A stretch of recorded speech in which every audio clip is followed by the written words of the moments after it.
It's a great honor to be here and to welcome all of you from all over the world to join with us. Um, I must apologize. I always wear my hat. My mother taught me not to wear my hat in a building, but I have two great passions that I'll be telling you about. One is organic agriculture, and the other is ancient wheat. And I carry my ancient wheat close by me, you see. And if I don't have my hat, I don't have my wheat. So I don't always wear it, but I wear it also so people can find me and so I can also not be lost. So if you need to have a question or I hope to meet every single person individually here during the conference, you'll see my hat and I'll be right under it. So you can come up and introduce yourself if I don't get a chance to meet you first. We really want to welcome all of you here for the first International Conference of Wheat, Landraces, and Healthy Food Systems. It's a thrill to see the room nearly full.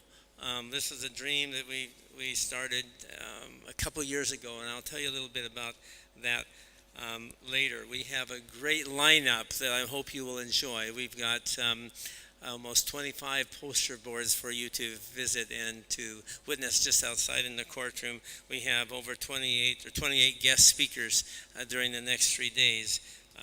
We'll have a chance in the third day to view and visit the university's wheat collection, as well as many of those lines that you have sent in last fall to be planted, and now they're ready to be soon ready to be harvested, and we'll be looking at those on Wednesday.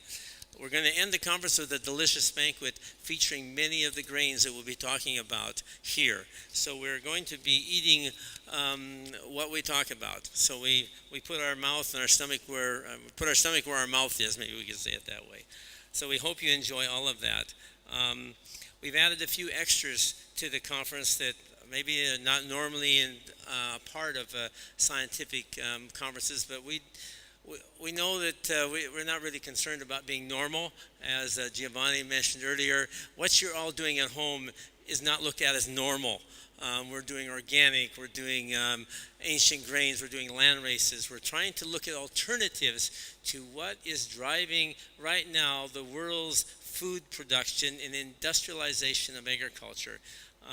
In America and throughout the world, we're starting to reap some very high costs of this industrialization and the control of the food system.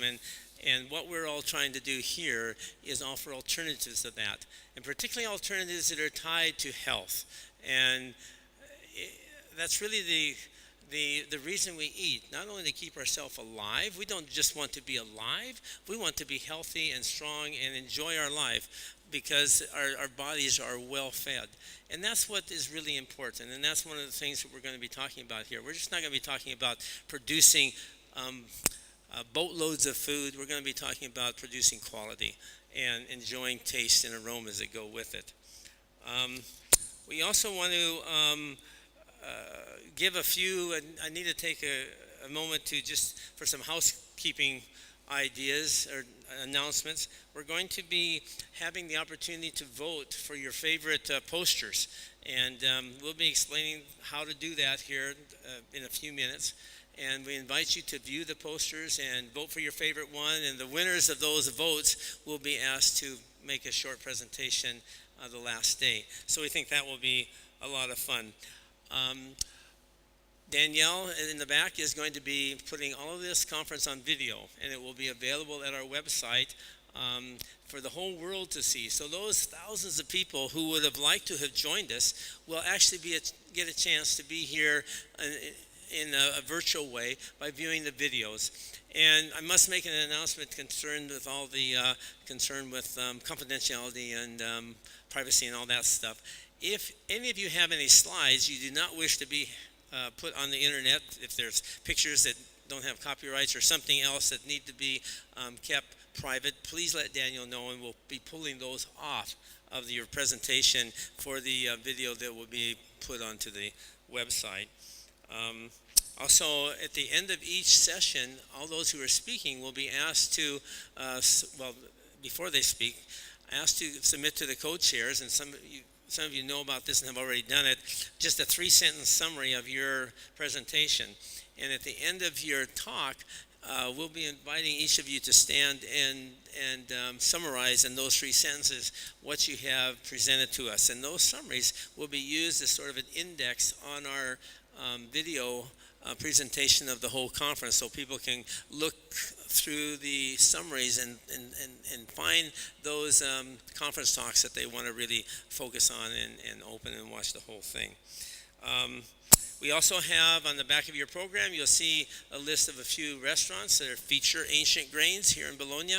They also feature a discount, which is nice. You just present your tag to them, your name tag, and you'll receive a discount at those restaurants. So we invite you to consider those as you enjoy the great food that we are surrounded by here in Bologna. Let me introduce myself just a little bit more, if I can make this. So, greetings from Montana. To give you a little bit of a background, I was raised in Montana on a family farm, and had the opportunity after I received a PhD at the University of California at Davis. I decided not to continue in academia, not to go in the industry, but to go back to my farm where I was raised. Many people thought that was strange, but I've been doing strange things all my life. It didn't bother me too much. But I never lost my love of research and plants. And before long, my entire farm became my research laboratory and also my garden, because I really strive to try to eat what I grow and grow what I eat. And also in my little research plots, try to figure out how to develop systems of organic agriculture that can be successful on the prairies of the northern Great Plains, where we are in eastern Montana. It's very dry there. Our rainfall is only 12 to 13 inches per year, and most people said it couldn't work here. But we found that it can work, and I believe it can work anywhere in the world with enough effort. To give you an idea of the origins of this conference, I was speaking with Steve Jones. Many of you know him, a renowned wheat breeder in America, in the state of Washington, working for Washington State University. And he has just begun a bread laboratory in the last few years. And I was visiting with him about 5 years ago. And he was telling me about the wonderful aromas and flavors and everything he was experimenting with Landraces and with heirloom grains. And I was telling him about the research we were doing here with the University of Bologna in comparing ancient wheat and modern wheat in clinical studies, human clinical trials that you'll be hearing a little bit more about later. And it occurred to me, wow, these are so interesting. Why don't we gather the whole group of the people in the world that are doing similar work with Landraces and with ancient grains? And wouldn't it be fun to have a conference? And I said, Steve, you'd be the perfect one to organize such a conference. And he said, that's really a great idea, Bob. He says, why don't you do it? And I said, oh, I don't know anything about organizing a conference. And we had a little discussion, and I could see I wasn't making very much progress. So I just let the idea drop. And I thought, well, I didn't really see it as a possibility for me to do this, coming as a farmer from Montana, how I would actually do such a thing. But of course, about three years ago, in 3 years ago, we took a cruise. I didn't mention we also started a whole business over in ancient grain under the Kamut brand, and have had great success, particularly here in Italy, and expanding the knowledge of ancient grains. And we were up to the point we had about a staff of 15, and we were decided to celebrate our 25th anniversary of coming to Europe with our Kamut project by taking a cruise. And we took all of our staff and their spouses and had a great time. And we went on the North Sea, and one of the ports of call was St. Petersburg. And I'd never been to St. Petersburg before, and there were certain things I wanted to see. I didn't sign up for the ship's tours because I wanted to see, for example, the graves of Tchaikovsky and Borodin and Rimsky-Korsakov, those kinds of things. And I took a tape with their music and put it on their gravestone. And my guide thought I was the most crazy American he'd ever seen. But I thought it was a great experience. And then I wanted to go to a Russian bath where you beach yourself with the birch branches. I don't have any pictures of that, but it was quite an interesting experience. And the last thing I wanted to see was the Vavilov Institute and see the great seed collection that had been put together there. We had I had heard about the Vavilov Center when I was in high school in the early 1960s. My science teacher told me about the heroics that really occurred there during World War II, and I was fascinated and impressed by that story, and I always kept it in mind. And when I had my first chance to visit Russia in the middle of the 1990s, we were working with ICWL18, an organic research group there, and doing some experiments with our Kamut brand grain in the Orenburg region. And he happened to send some of our grain to the Vavilov Institute and to have it analyzed. And when it came back, the reports came back, they told me something I had never been told before, that our ancient grain was a landrace. I never thought about that or even had heard of landraces, and I came to understand much better after studying about that landraces really are parts of, all ancient grains consist of landraces. They're mixtures, they're not pure lines, because they were collected that way by the ancient farmers who appreciated diversity. So anyway, that opened up a whole window of understanding for me, and I was always then interested to go visit them. I spent half a day there and visiting with staff and viewing some of the seed collections and hearing the stories of Nikolai Vavilov, who really had so much of an impact there in the seed collection. And I was astounded by what I learned, and I thought that this would be the perfect place to have a conference. Nikolai Vavilov was probably one of the most outstanding botanists and collectors of seed in the 20th century. He was born in Russia, in Moscow, in 1887. He was the son of a wealthy merchant, which meant that he had opportunities for education. He was educated in the best schools in Russia, and also he studied in Germany and France and Britain. And everywhere he went, he was known as a very outstanding student. He was very interested in genetic diversity and in understanding the factors that actually drove diversity in the wild.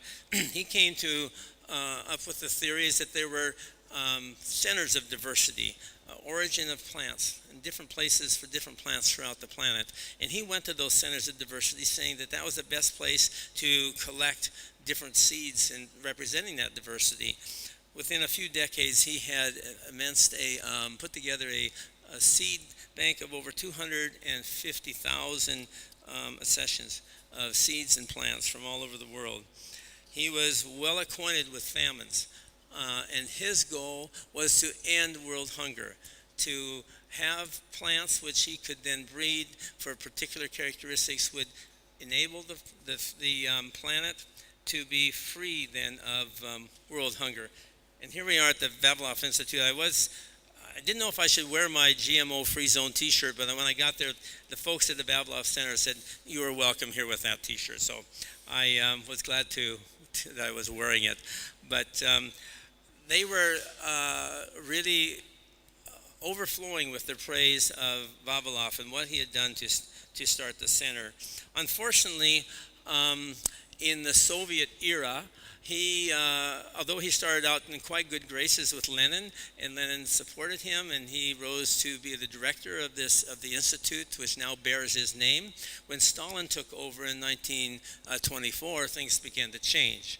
In 1929 to 31 in that region, or 32 in that region, it had a cultural revolution in Russia, and science at that time was mitigated or delegated to a situation where they were subordinate to social reconstruction.